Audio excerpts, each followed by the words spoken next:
Assalamualaikum warahmatullahi wabarakatuh dan selamat sejahtera murid-murid. Hai, apa khabar kamu di rumah?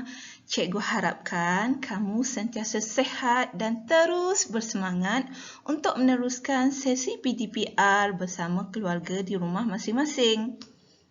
Pada hari ini, kita akan mulakan kelas Pendidikan Sains Sosial dan Alam Sekitar bagi KSSR tahun 5 untuk kelas KPKP Cekal. Pada tahun ini, kamu akan bersama cikgu iaitu Cikgu Fazilawati binti Sulaiman. Cikgu harap kamu akan seronok bersama dengan cikgu nanti.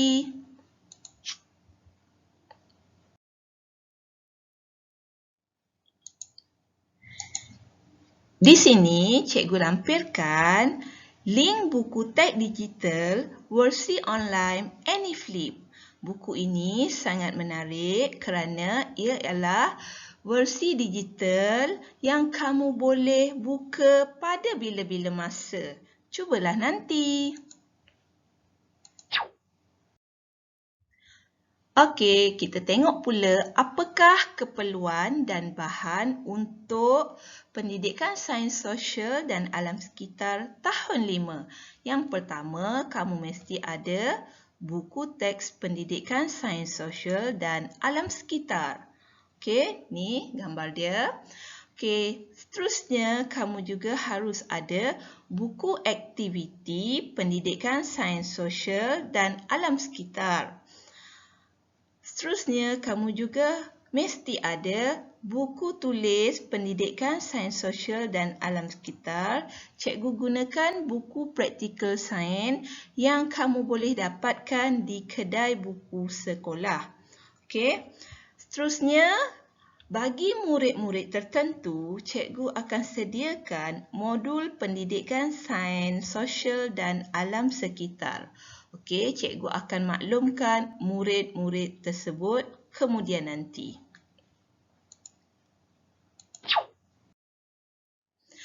Jom kita tengok sekali lalu apa yang akan kita belajar dalam pendidikan sains sosial dan alam sekitar berdasarkan tajuk yang ada dalam buku teks dan berdasarkan juga di SKP. Okey? Yang pertama, tajuknya ialah Unit 1, Keperluan Asas Manusia. Kita akan tengok apakah keperluan asas manusia. Ada berapa keperluan asas manusia dan kenapa pentingnya keperluan asas manusia. Okey, seterusnya juga unit seterusnya. Unit kedua, kehidupan haiwan. Kita tengok juga apakah keperluan asas haiwan. Bagaimanakah haiwan membiak. Dan kita tengok juga kitaran hidup haiwan. Okey, seterusnya tajuk yang ketiga ialah tumbesaran tumbuhan. Kita akan tengok apakah keperluan asas tumbuhan. Okey, kita akan tengok juga nanti tentang tumbesaran tumbuhan dan bagaimana cara kita nak menghargai dan pelihara tumbuhan. Okey, seterusnya unit yang keempat, unit tenaga elektrik. Kita akan namakan sumber-sumber tenaga elektrik yang terdapat di sekeliling kita dan kita akan nyatakan fungsi tenaga elektrik. Okey, kita tengok juga kenapa pentingnya tenaga elektrik dalam kehidupan kita dan bagaimanakah cara kita untuk melakukan penjimatan tenaga elektrik. Yang menariknya, dalam bab ini kita akan membuat litar elektrik lengkap menggunakan komponen-komponen elektrik. Okey. Seterusnya, unit yang kelima, kita akan belajar tentang petroleum. Apakah yang dikatakan petroleum? Okey, apakah kegunaan petroleum dalam kehidupan kita? Okey, dan bagaimanakah petroleum itu sangat penting? Okey, yang Unit yang seterusnya ialah unit 6 masyarakat Malaysia. Okey, kita akan mengenali identiti masyarakat Malaysia yang terdapat di negara kita. Kita akan tengok juga betapa uniknya masyarakat di Malaysia dan kita akan tengok juga amalan dan budaya masyarakat di Malaysia. Dan akhir sekali, tajuk yang terakhir ialah kemahiran berurusan di kuantum. Tajuk ini ialah berkaitan dengan komunikasi sosial ketika kamu berada di luar, terutamanya cara kamu berhubung atau cara kamu menggunakan perkhidmatan kuantum. Okey. Jom kita tengok apa yang kita nak belajar hari ini. Hari ini kita akan mulakan dengan unit 1, tajuknya manusia. Apa yang kita nak tengok hari ini ialah pada akhir PDPR nanti, kamu akan dapat menyatakan keperluan asas manusia. Okey, ada berapa agaknya keperluan asas yang wajib bagi manusia? Okey, sebelum tu, kita tengok dulu apakah maksud keperluan asas manusia. Cuba kamu bincang dengan ibu bapa kamu. Bagus! Pandai kamu. Okey, keperluan asas manusia ialah sesuatu yang diperlukan oleh manusia untuk terus hidup. Okey, apabila manusia tidak mendapat salah satu atau kesemua keperluan asas manusia tersebut, manusia boleh mati dalam tempoh tertentu.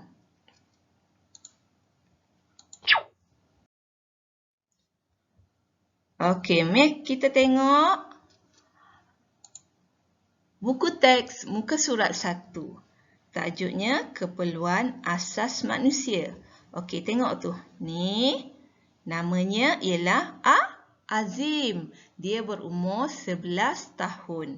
Azim tinggal di kampung bersama dengan keluarganya. Okey, cuma kamu ceritakan dengan cikgu apakah situasi dalam gambar tersebut. Pandai! Okey, Azim sedang menikmati udara nyaman di halaman rumahnya manakala ibu dan ayahnya pula sedang menikmati minum petang. Okey, apabila kamu melihat gambar ini, ia sebenarnya berkaitan dengan semua keperluan asas manusia. Cuba tengok gambar Azim. Segarnya udara di sini. Okey, ada kata kuncinya di situ. Udara. Okey. Keperluan asas yang pertama ialah udara. Jom kita tengok pula situasi ibu dan ayah Azim. Okey, sedang menikmati minum petang. Okey, apabila berkaitan dengan minum petang, ia semestinya ada air. Okey, ia juga adalah keperluan asas manusia.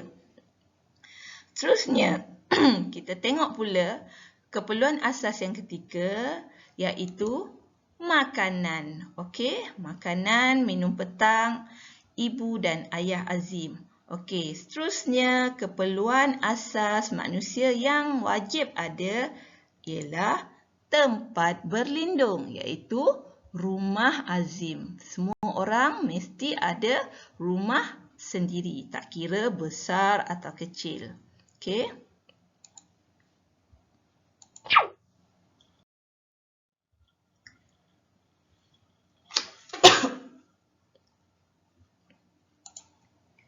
Okey, jom kita tengok apakah keperluan asas manusia.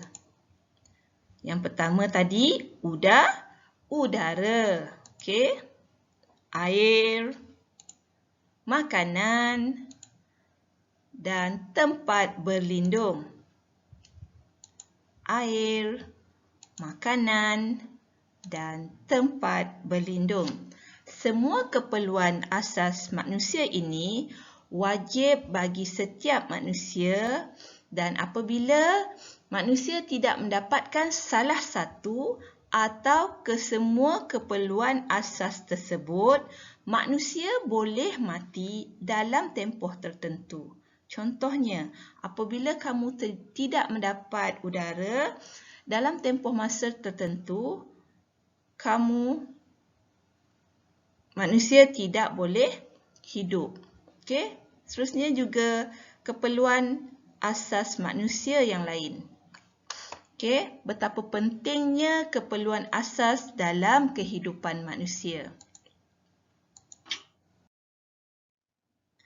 Okey, sekian saja PDPR kita pada hari ini. Cikgu sangat mengharapkan kamu dapat mengingati apakah pelajaran kita pada hari ini dan cikgu sangat harapkan kamu dapat menyiapkan tugasan yang diberi. Sekian, terima kasih. Bye.